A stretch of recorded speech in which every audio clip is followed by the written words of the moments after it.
सोलापूर विधान परिषदेची निवडणूक जी आहे ती आता बिनविरोध होणार नाही हे काल स्पष्ट झालेलं आहे। त्यानंतर राष्ट्रवादी शरदचंद्र पवार गटाचे माढ्याचे खासदार धैर्यशील भैया मोहिते पाटील आपल्यासोबत आहेत।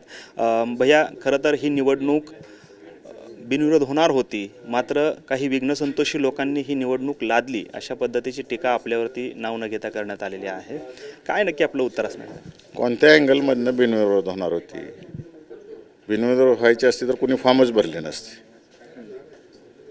हे पाहिलं पाहिजे ना। बिनविरोध जेव्हा व्हायची असती, ज्या लोकांना बिनविरोध करायचा असते ती लोक सगळ्या पक्षाच्या लोकांबरोबर वैयक्तिक पुढाकार घेऊन ज्यांनी जाहीर केलं होतं बिनविरोध, त्यांनी जाऊन प्रत्यक्षात भेटून संवाद साधून बिनविरोध करत असतील। असं कुठं काही जिल्ह्याला दिसलंच नाही घडताना या जिल्ह्यामध्ये।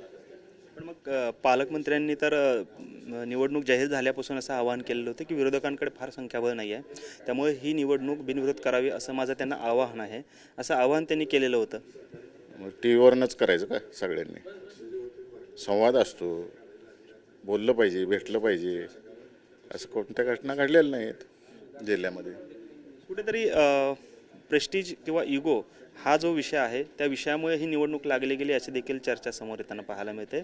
इगो नक्की कोणाचा होता? कारण आपण म्हणताय की येऊन भेटलं पाहिजे होतं, ते म्हणतायत की आम्ही आवाहन केलं होतं, आणि ते असंही म्हणाले पालकमंत्री की काही लोकांना मला भेटू वाटलं नाही म्हणून ही निवडणूक लागली।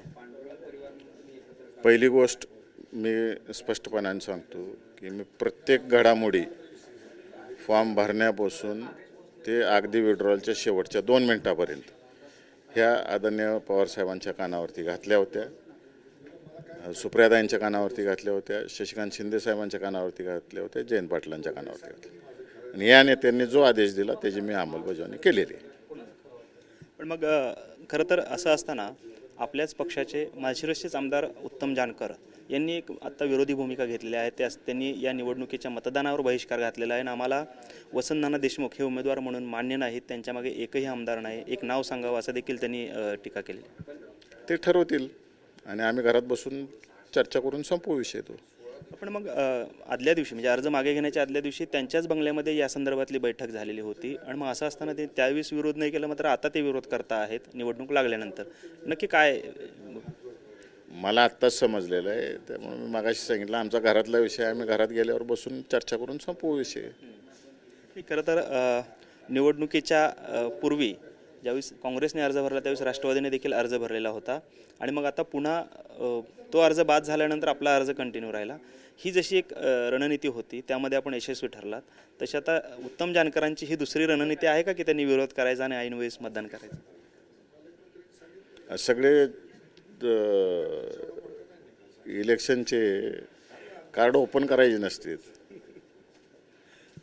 आणखी एक चर्चा भैया राजकारणात जिल्ह्याच्या आहे, ती म्हणजे राजेंद्र राऊत हे उमेदवार असल्यामुळे त्यांना विरोध म्हणून ही निवडणूक लावली गेलेली आहे। त्याचं कारण आहे की DCC बँकेची राजेंद्र राऊतांनी लावलेली चौकशी, आणि त्यामध्ये आपल्या देखील कुटुंबातील काही सदस्यांची नावं आहेत, आणि म्हणून ही निवडणूक लावली असं देखील एक चर्चा आहे। काय तथ्य आहे या चर्चेत? इलेक्शन हे आदरणीय पवारसाहेबांच्या सांगण्यावरून लावलेले आहे, त्यांनी जो आदेश दिला त्याची अंमलबजावणी मी करतो। मग राजेंद्र राऊतांचं काही आपल्याशी बोलणं झालं बिनविरोध करावं, त्यांनी काही विनंती आपल्याला केली का? नाही, एक सुद्धा फोन नाही त्यांचा, मला एक फोन नाही। भाजपच्या एकही नाही त्याचा फोन नाही? नाही, एक जणांचा आलता, ते पण शेवटच्या 10 मिनिटात। शेवटच्या 10 मिनिटात कुठं इलेक्शन असतं का? अशी पद्धत आहे का राजकारणाची? सुसंस्कृत महाराष्ट्र आहे, ह्याच्यात 15-20 दिवस आधी चर्चा चालू होती, गाठी भेटी होतात, बोलणं होतं। ही हुकुमशाही आहे, फोनवरनं तुमचा विड्रॉ करा। म्हणजे आमदार सचिन कल्याण शेट्टी यांचा फोन आपल्याला प्रॉब्लेम आहे, आला होता त्यांचा फोन, मी बोललो त्यांना, म्हणलं संवाद पाहिजे, तुम्ही असं शेवटच्या क्षणाला कसं सांगताय? त्यांनी मला सांगितल्यानंतर मला माझ्या पार्टीच्या वरिष्ठांबरोबर बोलायला लागलं असतं, महाविकास आघाडीच्या नेते मंडळींबरोबर बोलायला लागलं असतं की काय भूमिका घ्यायची आपण सगळ्यांनी। टीमवर्क असते, टीमवर्कमधूनच निर्णय होतात ना। पालकमंत्री असं म्हणतायत की ज्यांनी ही निवडणूक लावली त्यांच्याकडे आता 16 मतंसुद्धा नाही आहेत, आणि ते विजयाच्या चर्चा त्यांनी करू नये। काय उत्तर असेल पालकमंत्र्यांना? मी कुठं विजयाची चर्चा केलेली नाही।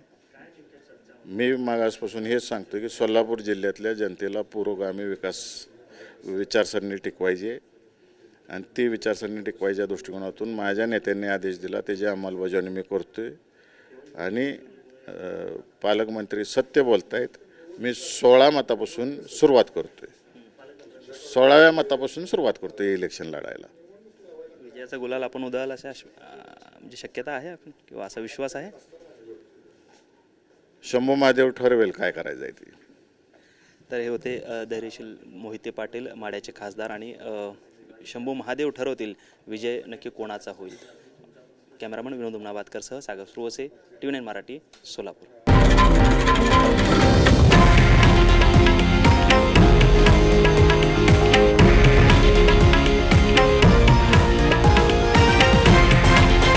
हे आहे देशातील नंबर 1 न्यूज नेटवर्क आणि आपण पाहत आहात TV9 मराठी, एकमेव.